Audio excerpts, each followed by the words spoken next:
Hello students, आप सभी का बीएमएस फर्स्ट ईयर चैनल में स्वागत है।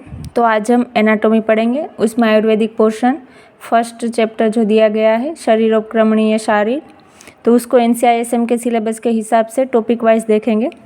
तो पहले हम ये देख लेते हैं कि living organism according to origin के हिसाब से लिविंग ऑर्गेनिज्म कितने तरह के होते हैं। तो 4 तरह के होते हैं, स्वेदज, अंडज, जरायुज और उद्भिज। स्वेदज यानी जिसका ओरिजिन स्वेट से होता है, अंडज यानी जिसका ओरिजिन एग से होता है, जरायुज यानी जिसका ओरिजिन प्लेसेंटा से होता है और उद्भिज यानी जिसका ओरिजिन सोइल से होता है। अब जो एनसीआईएसएम का सिलेबस है उसमें पहला टॉपिक ये दे रखा है कि डेफिनेशन ऑफ शरीर एंड शारीर, तो आज के लेक्चर में हम वही देखेंगे। तो देखते हैं शरीर अकॉर्डिंग टू गर्भ उपनिषद। शरीर मीनिंग इज आश्रय, इट गिव्स आश्रय टू द प्राण एंड आत्मा। यानी गर्भ उपनिषद में शरीर किसको बताया है? शरीर का मतलब बताया गया है आश्रय। आश्रय यानी जो किसी को रहने के लिए जगह प्रोवाइड करेगा वो, तो वो शरीर में क्या रहेगा? प्राण एंड आत्मा। तो शरीर किसको जगह रहने के लिए जगह प्रोवाइड कर रहा है? प्राण एंड आत्मा को, इसलिए शरीर को आश्रय बोला है। वो कौन सी धातु से डिराइव्ड हुआ है? डिराइव्ड फ्रॉम श्री धातु।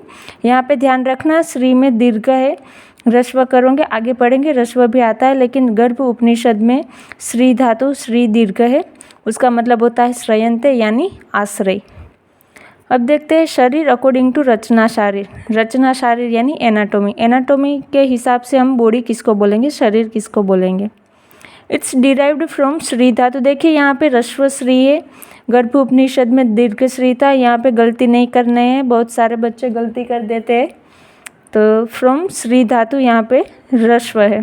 It's meaning is to deteriorate और change from time to time. यानी टाइम समय के हिसाब से कुछ ना कुछ चेंज होते रहना। रसायन जो है ना उसमें बताया गया है, जो शारंगधर संहिता में भी बताया गया है कि इंसान हर 10 साल में कुछ ना कुछ खोता है। जैसे बाल्यावस्था खो देता है 10 साल के बाद, फिर जो बॉडी में जो कुछ भी डेवलपमेंट होते हैं वो 20 साल के बाद, मतलब प्यूबर्टी के बाद नहीं होते। तो इस हिसाब से एनाटॉमी में क्या बताए सर की डेफिनेशन, यानी टाइम के हिसाब से कुछ ना कुछ चेंज होना। आई होप आपको ये समझ में आया होगा। अब उसकी कोटेशन देख लेते हैं। शीर्यते इति शरीरम, शीर्यते हीनस्ति आत्मानम इति शरीरम। यानी the depreciation process of the body starts from zygote up to the end of life. यानी जो डेप्रिसिएशन प्रोसेस है बॉडी की, जो हम सबको पता है कि फर्टिलाइजेशन होने के बाद जाइगोट बनता है, उसके बाद वहाँ से लेकर हमारी पूरी लाइफ के एंड तक का जो है, तब हमारा शरीर क्षीण होता जाता है। तो उसको यहाँ पे शरीर की डेफिनेशन दी गई है रचना शारीर में। अब देखते हैं एज पर आचार्य चरक। तत्र शरीरम नाम चेतना अधिष्ठान भूतम पंच महाभूत विकार समुदायात्मकम संयोगवाही। यानी यहाँ पे शरीर को क्या बताया गया है कि हम उसको शरीर बोलेंगे जो चेतना का अधिष्ठान है। अधिष्ठान यानी वहाँ पे रहना, रिसाइड्स प्लेस, यानी जहाँ पे चेतना होगी। पंच महाभूत, 5 महाभूत कौन से हैं? आकाश, वायु, अग्नि, जल और पृथ्वी। तो 5 महाभूत। और विकार भी 16 तरह के होते हैं, 11 इंद्रिया और 5 महाभूत। तो आपको ये भी यहाँ रखना है कि विकार 16 होगी। समुदायात्मक संयोगवाही, ये सभी का समुदाय होके सब जब शरीर में चेतना के साथ अधिष्ठान करेंगे तभी उसको बॉडी बोलेंगे। देखते द अधिष्ठान ऑफ चेतना यानी आत्मा अलोंग विद द पंच महाभूत एंड विकार इज नोन एज शरीर। यानी किसी एक का पंच महाभूत का होना तो उसको हम शरीर नहीं बोलेंगे, उसमें चेतना भी होनी चाहिए और ये जो 16 विकार है वो भी होने चाहिए, तभी हम उसको शरीर बोलेंगे। उसमें त्रिदोष, सप्त धातु, त्रिमल, वो सब नॉर्मल स्टेट में होने चाहिए, तो हम उसको शरीर बोलेंगे अकॉर्डिंग टू आचार्य चरक। तो यहाँ पे भी गलती नहीं करना है, अच्छे से ये कोटेशन, ये जो 2 कोटेशन बताई आपको रट लेनी है। अब देखते हैं शरीर अकॉर्डिंग टू आचार्य सुश्रुत। यानी आचार्य सुश्रुत ने शरीर किसको बोला है उसके बारे में क्या बताया। ये कोटेशन बहुत ही आईएमपी है, गर्भ वाले चैप्टर में भी आपको आएगा, तो आपको अभी से ये लर्न कर लेनी है।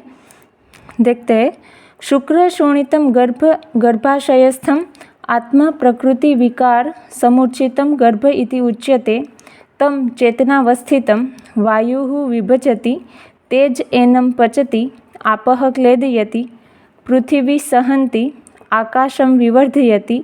एवं विवर्धितः स यदा हस्तपाद जिह्वा घ्राण कर्ण नितम आदिभिः अंगे रूपेतः तदा शरीरम इति संज्ञा लभते। सुश्रुत शारीर स्थान 5वें अध्याय का 3rd श्लोक। आपको ये कोटेशन अच्छे से लर्न कर लेनी है। अब मैं आपको ये समझा देती हूँ, तो फिर अगर आपको इसका मीनिंग पता होगा तो याद रह जाएंगे। शुक्र यानी स्पर्म, शोणित यानी ओवम, गर्भाशय स्तंभ गर्भाशय यानी यूटेरस। यानी जब स्पर्म और ओवम यूटेरस में मिलते हैं, फिर उसमें आत्मा आती है और प्रकृति भी 8 तरह की होती है। विकार अभी मैंने आगे बताया कि 16 तरह के होते हैं, प्रकृति 8 होते हैं। उसमें पंच तन्मात्रा यानी कि शब्द, स्पर्श, रूप, रस, गंध, ये 5 तन्मात्रा, महत, अहंकार और अव्यक्त, तो ये हो गए 8 प्रकृति। और ये सब जब मिलेंगे ना, तब उसको शरीर नहीं बोलेंगे, तब उसको क्या बोला है, गर्भ इति उच्यते, यानी उसको गर्भ बोलेंगे। अगर आपने सिर्फ ये एक ही लाइन लिखोगे तो वो सिर्फ गर्भ की डेफिनेशन होगी, हमें यहाँ शरीर की बतानी है, तो ये गलती नहीं दोहरानी है। यानी क्या हुआ, स्पर्म एंड ओवम जब यूटेरस में फ्यूज़ हो गए, फिर उसमें आत्मा, 8 प्रकृति और 16 विकार ये सब मिलेंगे, तब हम उसको गर्भ मिलेंगे। फिर उसमें चेतना का अधिष्ठान होगा, यानी कुछ जीव आएगा, मूवमेंट होगी। वायु विभजति, ये 5 महाभूत है। वायु है, आप तेज यानी अग्नि, आप यानी पृथ्वी जल, फिर पृथ्वी और आकाश। तो ये 5 महाभूत का मैंने यहाँ पे लिख के रखा है कि कौन क्या करता है। और वायु विभजति और आकाशम विवर्धयति, इन दोनों में आपको ध्यान रखना है, गलती नहीं करनी। वायु विभजति यानी hyperplasia, number of cell increase. यहाँ पे वायु विभजति का मतलब होता है कि सेल के नंबर में बढ़ावा होना, सेल की संख्या बढ़ेंगी। और आकाशम विवर्धयति यानी हाइपरट्रोफी, यानी सेल की साइज़ बढ़ेंगी। यहाँ पे सेल के नंबर बढ़ेंगे, यहाँ पे सेल की साइज़ बढ़ेंगी। तेज एनम पचती यानी डू फंक्शन ऑफ मेटाबॉलिज्म, अग्नि है तो वो मेटाबॉलिज्म का फंक्शन करेगी। आपह क्लेदयति यानी नरिश द टिश्यू को नरिशमेंट का काम करेगा। पृथ्वी सहन्ति यानी हेल्प इन संवहन, यानी compact the cell of tissue. ये आप गर्भ वाले चैप्टर में पढ़ेंगे कि 3rd मंथ का जब होता है ना गर्भ, तब वो पंचपिंड शेप का ऐसा बनता है कि एक सिर, 2 हाथ, 2 पैर। तो ये पृथ्वी सहन्ति यानी पृथ्वी महाभूत का काम है।